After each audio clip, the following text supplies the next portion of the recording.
நேற்றைய எபிசோடில் முகூர்த்தப் புடவையை எடுத்துக்கொண்டு தீபா மைதிலி இருவரும் கோவிலுக்கு சென்று அர்ச்சனை செய்துவிட்டு வந்து கொண்டிருந்த போது எங்கிருந்தோ ஓடி வந்த திருடன் திடீரென தீபா கையில் இருந்த முகூர்த்தப் புடவையை திருடிவிட்டு போய்விட தீபா மிகவும் வருத்தப்படுகிறாள்.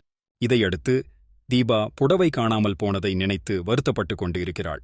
அப்போது அங்கு வரும் கார்த்திக் தீபாவிடம் ஒரு பையை கொடுத்துவிட்டு செல்கிறான். அந்த பையில தீபா ஆசைப்பட்ட அந்த நீல நிற புடவை இருக்கிறது. அதை பார்த்து மிகவும் சந்தோஷப்படுகிறாள்.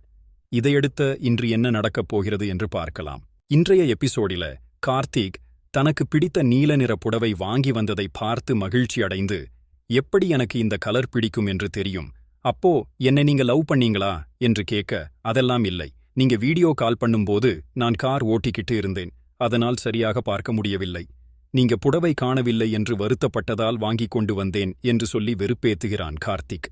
இதையடுத்து மகிழ்ச்சியில் இருக்கும் தீபா வீட்டில்